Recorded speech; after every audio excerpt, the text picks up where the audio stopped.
Before starting, I want to thank you all for the amazing support on the last video and for subscribing to the channel. The channel might only have around 150 subscribers, but honestly I never thought I would get here. Thank you all for helping spread the truth. God bless.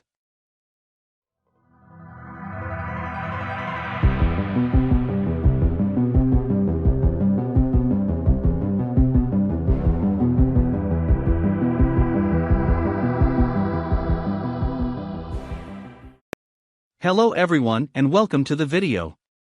Before starting, I would like to ask you to please subscribe if you enjoy and to hit the like button too, that way you can help me to start growing my channel. Now let's get into today's topic. Students at Harvard now want to set up kind of re-education camps and moral rehabilitation centers and institutions for vetting people who had the chutzpah to work in the Trump administration. And the question is, how are we going to really almost deprogram these people who have signed up for the cult of Trump? Experts say they see cult-like behavior. We have, there are millions of Americans, almost all white, almost all Republicans, who somehow need to be deprogrammed. It's as if they are members of a cult, the Trumpist cult, and who have to be deprogrammed. Because they've been brainwashed, Joy. I really believe that they have been brainwashed by this misinformation campaign. So how do you de-radicalize these people? Joining us now is Stephen Hassan. He's a mental health professional who has been helping deprogram people out of cults for decades. He's also the author of The Cult of Trump. There are millions of people who believe that the election was rigged. How do you begin to deprogram them? Once we educate them, we coach them on how to interact and empower the person to start thinking for themselves. I think a lot of people are going to have to be deprogrammed. We had a program addressing white supremacists, that we had programs, federal programs, that went towards funding organizations like these that de-radicalized people.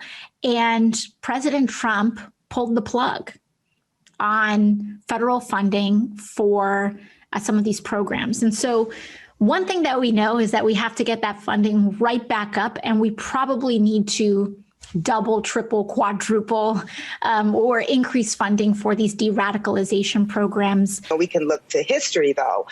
What ultimately breaks that power structure in the South is enforcement, right? There has to be consequences. David Atkins is a DNC member, as you said. He's also the leader of the California Democrats, and he is suggesting that over half our country needs to be reprogrammed. Not just 75 million people that voted for Trump, but the conservatives in this country. A Bernie Sanders staffer was caught on undercover camera saying that Trump voters should be sent to re-education camps. What are we going to do with those people that resist the change?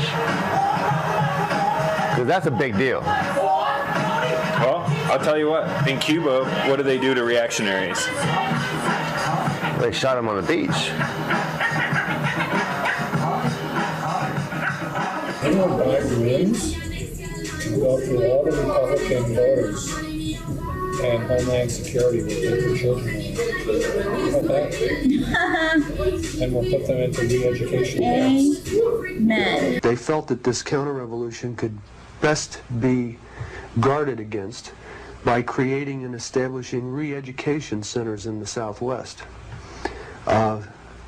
where we would take all the people who needed to be re-educated into the new way of thinking and teach them how things were going to be.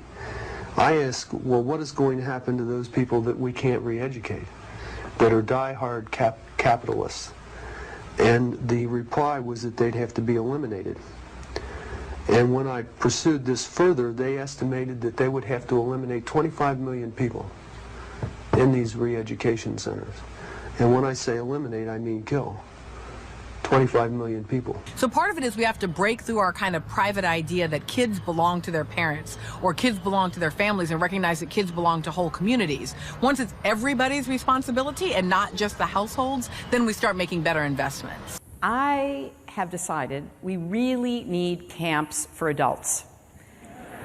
And we need the kind of camps that you all run. I mean, really. The bottom line is all of America needs programming because we've all been negatively influenced by Donald Trump. And now, a rise of political extremism, white supremacy, domestic terrorism that we must confront and we will defeat. Thanks for watching. Please subscribe if you enjoy and please leave a like and share to spread the information to others. Goodbye.